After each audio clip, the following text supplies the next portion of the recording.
Muli po, mga minamahal na kapatid, isang mabiyayang hapon po sa ating lahat. At sa pagpapatuloy po ng ating pagpapahayag ay samahan po ninyo ako na magpuri at magpasalamat sa ating Diyos na makapangyarihan sa lahat, na may likha ng lahat ng mga bagay na nakikita at di nakikita. Sampu na po ng ating mga tinatamasa. At sa pagpapatuloy po ng ating pong pagpapahayag ay muli po ang aking sasabihin ay hindi po magmumula sa akin. Mula po ito sa aking mga narinig, nakita at mababasahin mula sa gabay ng tinig ng Diyos buhat sa tala.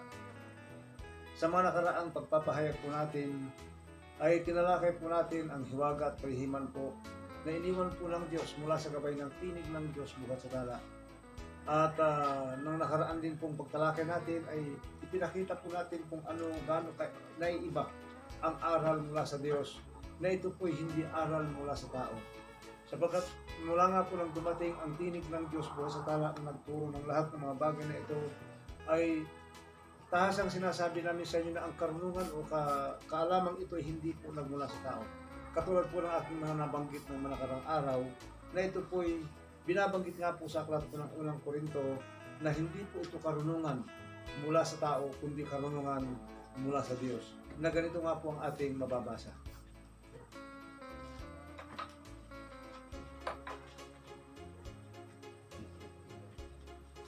Dito po sa aklat ng unang Korinto, kabanata po 1, talataan po ng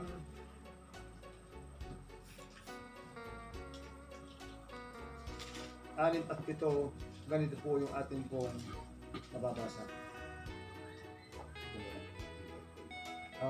Unang Korinto, kabanata 2, talataan po ng 6 at 7.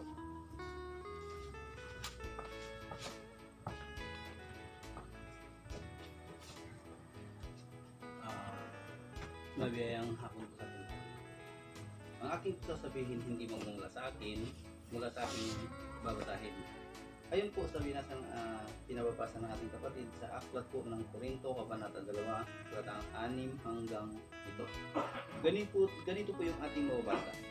Gayunman ay nangagsasalita kami ng karunungan sa mga may gulang, bagaman hindi ng karunungan ng sanglibutan ito, o ng mga may kapangyarihan sa sanglibutan ito, na ang mga ito'y nangauuwi sa wala, kundi sinalita namin ang karunungan ng Diyos sa hiwaga, yaong karunungan na itinalaga ng Diyos bago nilalang ang mga sanglibutan sa ikaluluwalhati natin.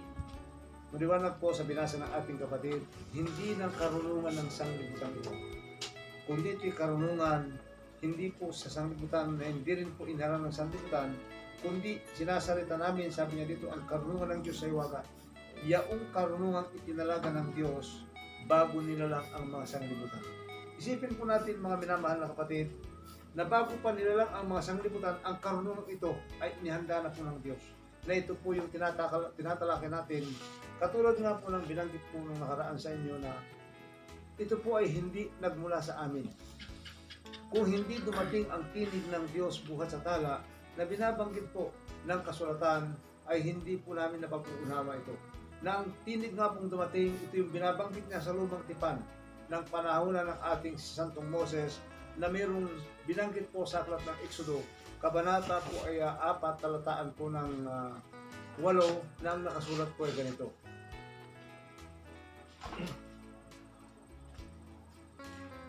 Kabiyayang ang aking po sasabihin hindi po mula sa akin narinig, nakita, nabasa ko sa gabay ng tinig ng Diyos.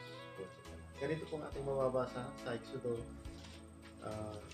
kabanata 4, sa talataan po ng 8. At mangyayari na kung sila'y hindi maniniwala sa iyo ni makikinig sa tinig ng unang tanda, ay kanilang paniniwalaan ang tinig ng huling tanda. So maliwanag po na kung hindi raw makikinig o maniniwala sa tinig na unang tanda, sila'y makikinig, maniniwala sa tinig na huling tanda.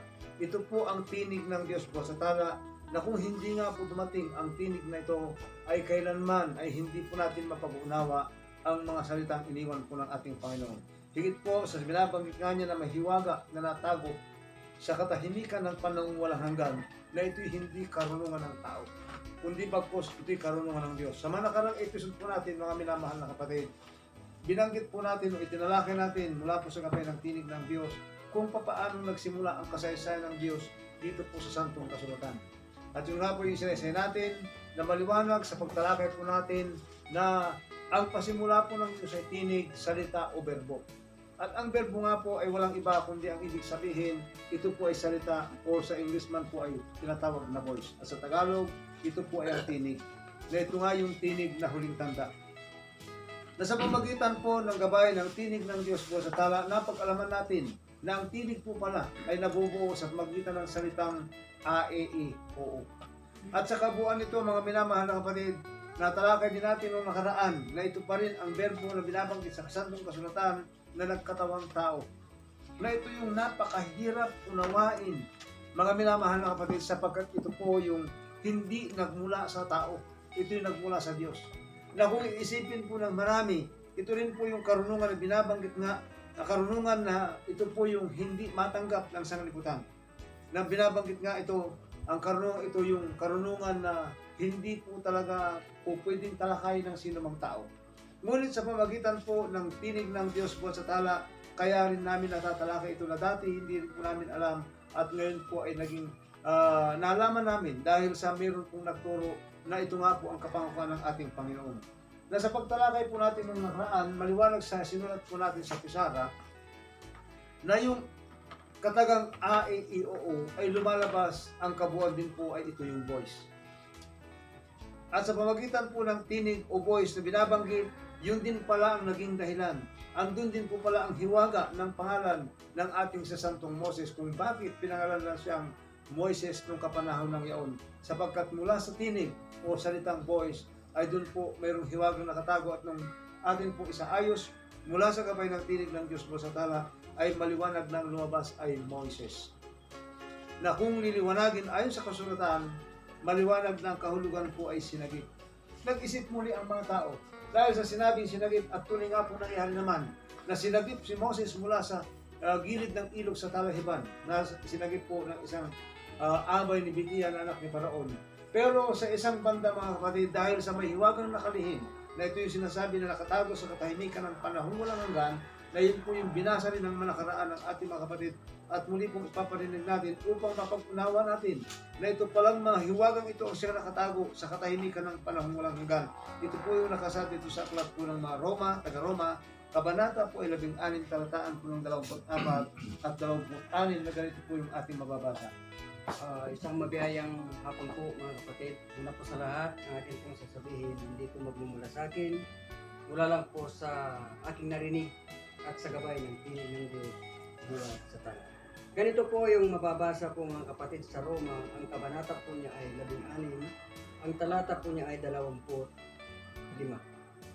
At ngayon sa Kanya na makapangyarihan na sa inyo'y makapagpapatibay ayon sa aking ebanghelyo at sa pangangaral ni Jesucristo, ayon sa pahayag ng hiwaga na natago sa katahimikan ng panahon walang hanggan, datapwat na hayag na ngayon, at sa pamamagitan ng mga kasulatan ng mga propeta, ayon sa ipinag-utos ng Diyos na walang hanggan, ay ipinakikilala sa lahat ng mga bansa upang magsitalima sa pananampalataya. So ito po mga kapatid yung binabanggit na hiwaga na natago sa katahimikan ng panahon walang hanggan, datapwat na hayag na ngayon. At sa pamamagitan ng mga kasulatan ng mga propeta, ayon sa pinag-uutos ng Diyos na walang hanggan, ay ipinakikilala sa lahat ng mga bansa upang magsitalima sa pananampalataya. Katulad po ng binanggit ko sa inyo ang salitang sinagip. Ito ay nasa wikang Tagalog. Sinagip.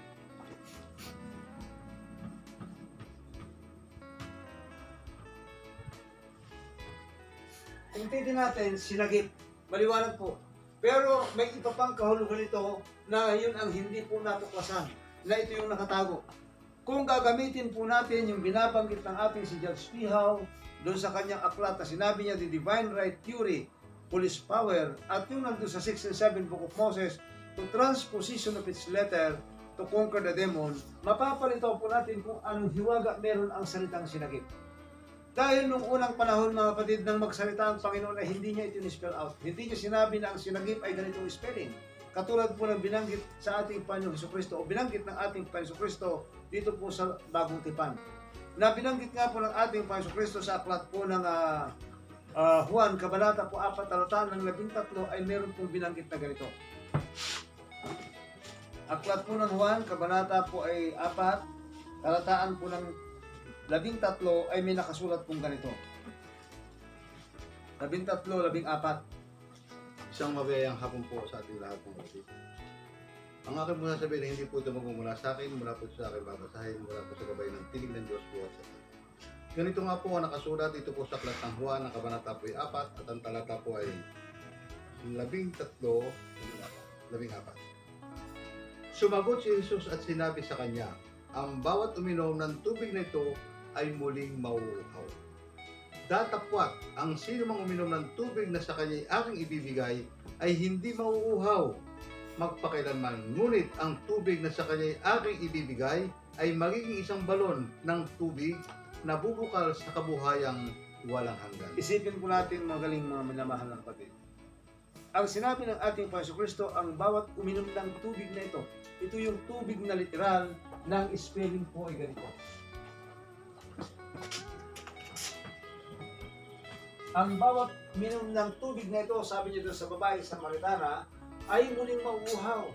Datapot ang tubig na sa inyo aking ibibigay, magiging isang balon na bubukal sa kabuhayan walang hanggan. Titingnan mo ang Biblia, ito pa rin ang spelling na nilagay. Pero kung titingnan mo, imposible na ang tubig na ito magiging, pag ininom mo magiging balon. At bubukal pa sa kabuhayan walang hanggan. So anong uri ng tubig ngayon ang binabanggit na iso, samantalang ito rin ang nakasulat diyan sa Biblia. Kung kaya mga minamahal na kapatid, ito yung sinasabi ko na sinabi ng Diyos na ang ibig sabihin ng salitang Moises o pangalan ay sinagip, iniisip ng tao, talagang sinagip. Tunay nga naman na sinagip siya. Pero yun lang ba ang ibig sabihin niyan mga kapatid? At itong tubig na ito na nga rin ba?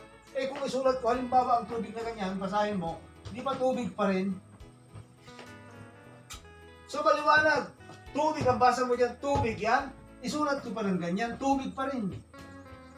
Basahin mo yan, panay tubig yan. Tubig, tubig, tubig. Alin sa tubig dito ang hindi ka na makuha pag ininom mo? Imposible ito naman. Sobrang laki. Ang totoo mga kapatid, itong tubig na itong binabanggit niya sapagkat ito yung tinatawag na Alpha at Omega. Yan yung dalawang malaki. Na ito yung salita ng Diyos na kinakailangan mo naman tubig. Pero hindi itong tubig na ito, kundi pagkos ganyan din po mga kapatid ang salitang sinagip.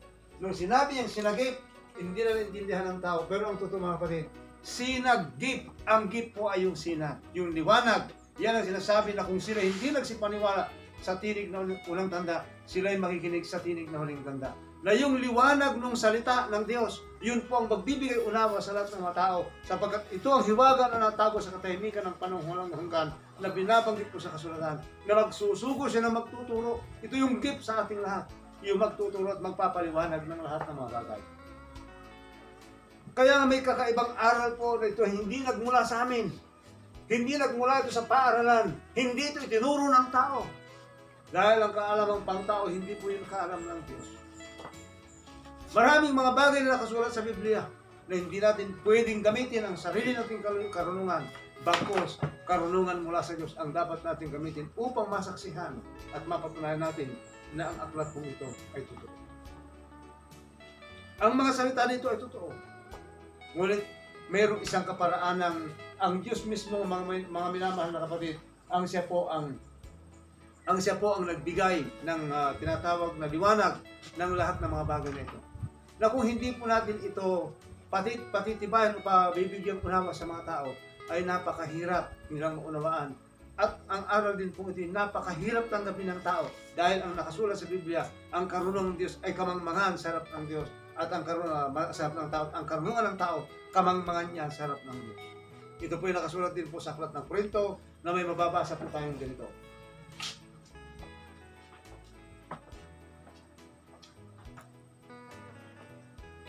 Mabiyayang hapon muli sa ating mga kapatid. At muli ang aking sasabihin, hindi magmumula sa aking babasahin mula sa gabay ng tinig ng Diyos buhat sa tala.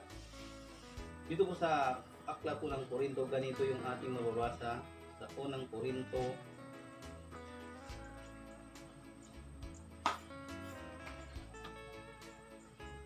dito sa unang Korinto Kabanata 1, talatang 18. Sapagkat nasusulat, iwawalat po ang karunungan ng marurunong at isasawala po ang kabaitan ng mababait. Saan naroon ang marunong? Saan naroon ang eskriba? Saan naroon ang mapagmatuwid sa sanglibutan ito? Hindi baga ginawa ng Diyos na kamangmangan ang karunungan ng sanglibutan? Sapagkat yamang sa karunungan ng Diyos ay hindi nakikilala ng sanglibutan ang Diyos, sa pamamagitan ng kanyang karunungan ay kinalugdan ng Diyos na iligtas ang mga nagsisisampalataya sa pamamagitan ng kamangmangan ng pangangaral. So maliwanag po, lumalabas na ang karunungan ng marunong ay hindi po yun ang karunungan ng Diyos. Dahil iba po ang karunungan ng Diyos, kagaya po ng binabanggit ko nga sa inyo, kagaya po ng mga sanay ko, tubig, ngayon dito sa sinagip, kung atin pong gagamitin ngayon ang paghahalo-halo ng salita, kagaya nga po na sinasabi ni John Spiao, na yung divine right theory ay pwede mong gamitin sa salitang Banyaga.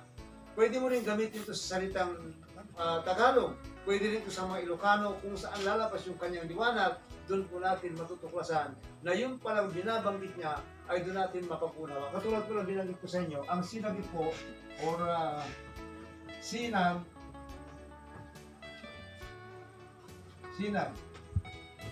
So ito yung gift, ito yung kanyang regalo. Kaya nga, kung wala po yung tinig, sabi ko nga sa inyo, ulitin ko po, kung wala yung iniregalo ng Diyos na tinig, na yun po ang nagbigay ilaw liwanag, kailang paman ay hindi natin matutuklasan ang mga salitang iniwan po ng Diyos. At kung wala rin po yung isinugo ng Panginoon, na siya po ang nagbukas ng aklat at nagpatibay at nagpatutuo dito, ito yung sinasabi nga sa binasa ng ating kapatid, ngayon sa kanya na makapangyarihan. Yung makapangyarihan ang siya magpapatibay sa Ebanghelyo ni Apostol Pablo at sa pangangaral ni Jesucristo na kung hindi po dumating ang tinig ng Diyos po sa tala, kailanman ang mga salitang iniwan po ng Diyos, sadyang hindi po kayang unawain ng tao. Hindi pwedeng isabihin natin na tayo mag-aaral sa paaralan. Tinuruan tayo ng mga profesor, sapagkat ang profesor, kapatid, mula sa aral ng tao yan, hindi mula sa aral ng Diyos. At kung sakaling ang totoo, na may kakayanan ng tao na saliksikin ang lahat ng ito, anong balor? Bakit pa ang Diyos ay magsusugo na magtuturo? Para ano? Para makinig yung isusugo ng Diyos? At ano pang ituturo niya kung kayang alamin ito ng tao? Kaya wag nating ipilit sa ating sarili na may kakayahan tayo. Dahil nilalabag natin ang sinasabi ng ating Panginoon na kailangan hanapin natin o hintayin natin yung tamang tao, tamang magtuturo ng lahat ng mga bagay nito. Na ito po pinag-iitan mismo ng ating Panginoon. Kaya nga doon sa pagkasaysayan pa lang ng Diyos, mga kapatid, nalito na ang maraming tao. Patibay, kung hindi po nalito ang mga tao noong unang panahon, bakit ipinako si Jesucristo? Bakit? Sapagkat hindi po napag-unawa ng tao ang karunungan ng Diyos. Kagaya nga po nung tinalakay natin, maliwanag doon sa kasaysayan natin pong tinalakay na unang isinugo ng Diyos ay walang dilit iba, si Moses, sapagkat sa yung tinutukoy ng kasulatan. Na ito binasa natin nakaraan, nababasahan din po ng ating kapatid. Na dito yung nakasaad po sa aklat ng unang Juan, ng Juan 1:14, na sinasabi nga po ay nagkatawang taong verbo. 1:14 po ng Juan, nang binabanggit po ay ganito.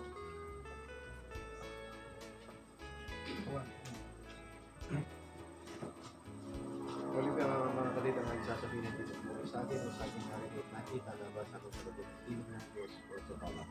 Ganito po ang ating mababasa sa panulat po ng ating siwan sa kabanata po ng 1 sa talata po ng 14. At nagkatawang tao ang berbo at tumahan sa gitna natin at nakita namin ang kanyang kaluwalhatian gaya ng sa bugtong ng Ama na puspos ng biyaya at katotohanan. Maliwanag po, nakita raw ng mga alagad at nagkatawang tao raw ang berbo at tumahan sa gitna natin, sabi na sa gitna nila noon. At nakita namin ang kanyang kalwalhatiang gaya ng sa bugtong ng Ama na puspos ng biyaya at katotohanan. Marami po ang tumalakay nito, maliwanag daw na si Jesucristo itong tinutukoy na ito. Pero subukan po nating unawain at pag-aralang mabuti, mga minamahal na kapatid. Nakita raw nila ang nagkatawang taong berbo, tumahan sa gitna nila. At nakita nila ang kanyang kalwalhatian gaya ng sa bugtong ng Ama. kagaya ng sa bugtong, ang bugtong ng Ama si Jesus, ay sino yung kagaya niya? Na nagpakita sa kanila. So may kaparehas, may katulad, merong kagaya ang ating Panginoon Jesucristo dahil ang bugtong ng Ama ay si Jesus. Meron siyang kagaya na siyang nagkatawang tao sa harap po ng mga alagad. Para mapatibayan po natin na totoo itong sinasabi na merong kagaya, ito po yung binabanggit po sa aklat ng Mateo, Kabanata po 17, talata ng 1 hanggang sa aklat po ng Mateo, Kabanata po 17, talataan po ng mula po, kahit hanggang dito lang sa kwan mga kapatid, kahit hanggang sa 5 lang. Mula 1 hanggang dito sa 5 ng Mateo Kabanata 17, mula sa 1 hanggang 5. Muli po mga kapatid, ang akin pong sasabihin, di magmumula sa akin, mula sa aking mga narinig at nabasa mula sa gabay po ng tinig ng Diyos, buhat sa tala. Ganito po yung mababasa mga kapatid dito po sa Mateo, Kabanata pong 17, talata po niya ay 1. At pagkaraan ng 6 na araw ay isinama ni Jesus si Pedro at si Santiago at si Juan na kapatid niya. At sila'y dinalang bukod sa isang mataas na bundok. At nagbagong anyo siya sa harapan nila. At nagliwanag ang kanyang mukha na tulad ng araw. At pumuting tulad sa ilaw ang kanyang mga damit. At narito, napakita sa kanila si Moises at si Elias na nakipag-uusap sa kanila. At sumagot si Pedro at sinabi kay Jesus, Panginoon, mabuti sa atin ang tayo'y dumito. Kung ibig mo, ay gagawa ako rito ng 3 tabernakulo. Isa ang sa iyo, at isa ang kay Moises, at isa ang kay Elias. Samantalang nagsasalita pa siya, narito ang isang maningning na alapaap ay lumilin sa kanila. At narito ang isang tinig na mula sa alapaap na nagsasabi, ito ang sinisinta kong anak na siya kong kinalulugdan. Siya ang inyong pakinggan. Maliwanag po mga kapatid. Pinatutuhanan po ng tinig na ang ating Panginoon ang sinisintang anak. So ang anak nito, ang ating Panginoon. Siya yung bugtong ng Ama. At yung katulad niya, sa pagtalakay po natin nakaraan, kung inyo pong nasundan, buburahin ko po muna ito nandito sa harap ko at meron akong babalikan para sa ganun iba pagpunawa po natin na yung verbong tinutukoy ay siya po yung nagkatawang tao. Ito. Babalikan ko po lang po itong tatalakayin muli para atin pong mapagtanto na sa ating pong pagpapaliwanag dahil ang verbo ay nagmula po sa salitang Bias Victory, na ito nga po yung sa Roman number ay number 5. At ito ang kabuuan ng salitang AEEOO. So yan po yung kabuuan niya, AEEOO. Na sa pagtalakay po natin, kung napansin niyo, ito rin po yung tinatawag na voice. Yan po yung nakasulat ng nakaraan. Dahil dito sa salitang voice, dito po, ito yung AEEOO, ang kabuuan. Dahil sa banggitin ng tinig kay Moses, ako yung ako nga, itong salitang ako, dahil dito sa nagmula sa verbo, ako nga, at pagkatapos ay espiritu o salita ang pumasok kay Moses, kaya ang kabuuan ngayon, ang hiwaga ng salitang Moses ay Moises. At nagkatawang tawang verbo, itong mismo ito, ang siyang nagkatawang tao dahil si Moses, ang siyang naging personalidad na nakita ng mga alagad sa harapan nila na nagbagong anyo ang ating Kristo. Kaya sinabi ni Juan, at nagkatawang tawang verbo, at tumahan sa gitna natin, at nakita namin ang kanyang kalwalhatian ang gaya ng sabugtong Ama na puspos ng biyaya at katotohanan, sapagkat walang ibang nagligtas sa ating mga Israelitas doon, kundi si Moses na sinubok ng Diyos. Kaya mga minamahal na kapatid, ganun kalalim ang pananalita ng ating Diyos kung kahit ang tao mahirap maunawaan. Sipin mo, nagkatawang tao gaya dahil kakatulad din ng ating Panginoon. Mismo sa harapan nila, napakita ang mukha ni Moses. Bakit Elias ang ginamit ng isang pangalan? Ang totoo mga kapatid, ang salitang El, yan po ang Diyos. At yung nantira, ang nag-iisang Diyos, ang siyang nagpakita Dangat nga lang ay hindi po nila papunawa. Nalito sila doon sa personalidad. Pero yung nag-iisang Diyos na makapangyarihan, yan ang mga ginamit niyang larawan. Kahit sinabi niya nagkatawang taong verbo at tumahan sa gitna natin at nakita namin ang kanyang kalwalhatiang gaya ng sabugtong ng Ama na puspos ng biyaya at katotohanan. Mga minamahal na kapatid, ganyan po kalihim, ganyan kalalim, ganyan kahiwaga ang bawat salita dito po sa aklat ng Santong Ebanghelyo.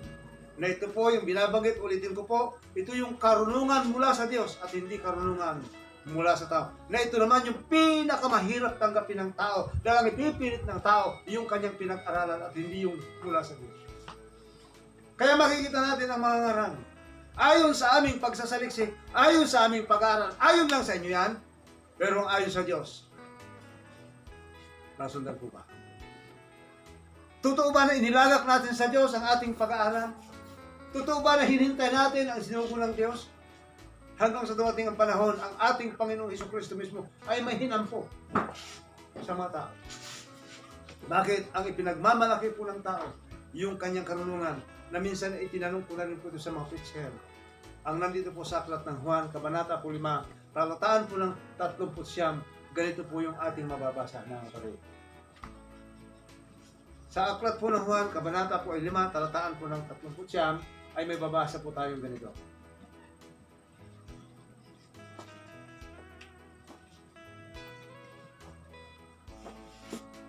Muli po mga kapatid, ang akin pong sasabihin, hindi magmumula sa akin, mula lang po sa aking mga narinig, nakita at mga babasahin.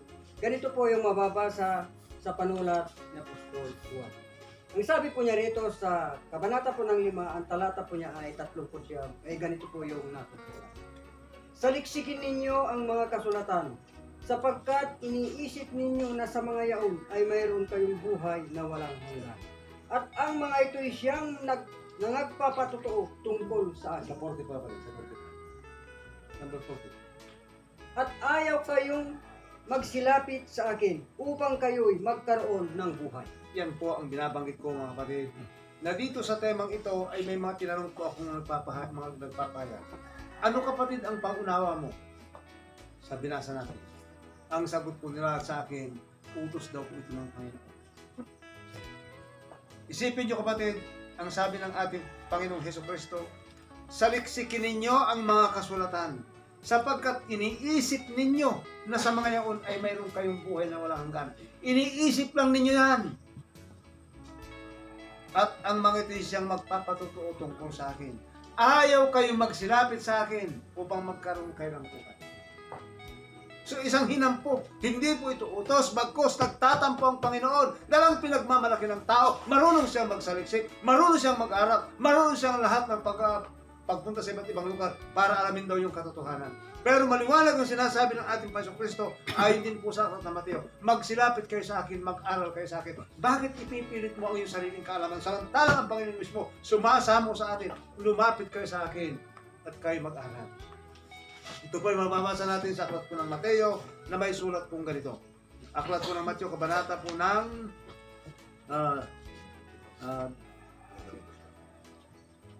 dito po sa 17,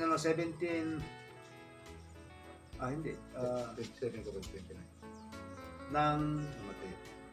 11:29. 11:29 o 27:29 ng 11. Muli po mga kapatid, sa mabiyayang hapon po, ang aking sasabihin ay hindi po mamumula sa akin, mula po sa babasahin, mula sa gabay ng tinig ng Diyos buhat sa tanong. Ganito po mga kapatid ang nakasulat sa aklat po ng Mateo, ang kabanata po ay 11 at ang talata po ay 27 hanggang 29. Ang lahat ng mga bagay ay binigay na sa akin ng aking Ama at sino may hindi nakakakilala sa anak kundi ang Ama at sino may hindi nakakakilala sa Ama kundi ang anak at yung ibig pagpahayagan ng anak.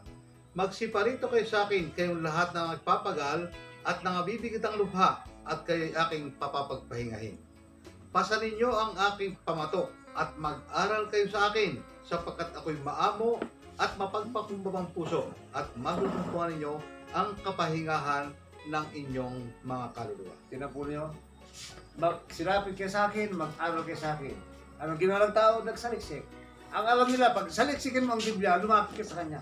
Ang totoo mga kapatid, dapat nating malaman muna nasaan bang ating Panginoon. Lahat ng preacher natin po, nasa langit Brad, hindi pa bumababa. Ewan ko kung gaano katotoo, mga kapatid. No?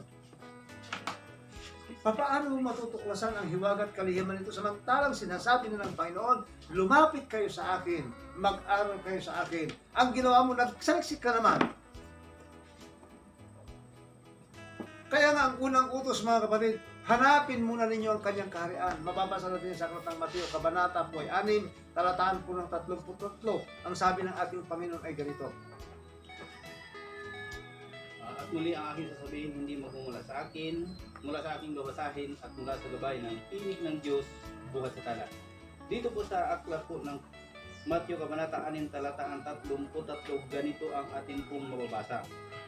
Datapwat hanapin muna ninyo ang kanyang kaharian at ang kanyang katuwiran, at ang lahat ng mga bagay na ito ay pawang idaragdag sa inyo. Hanapin daw muna natin yung kanyang kaharian at ang kanyang katuwiran, at ang lahat ng mga bagay na ito pawang idadagdag. May naghanap po ba?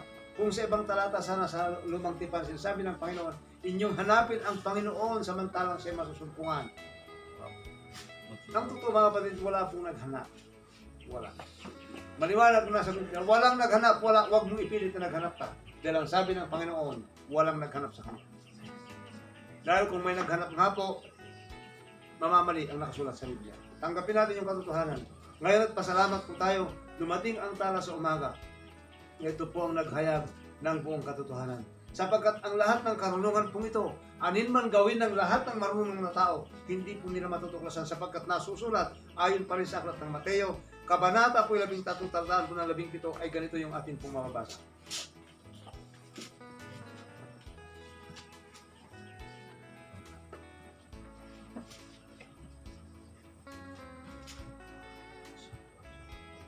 Muli ang aking sasabihin, hindi ko mula sa atin, mas aking narinig, nakita na ba sa gabay ng tinig ng Diyos. Ganito pong ating mababasa sa panulat po ni Mateo sa kabanata pong 17, 13, talataan po ng 17.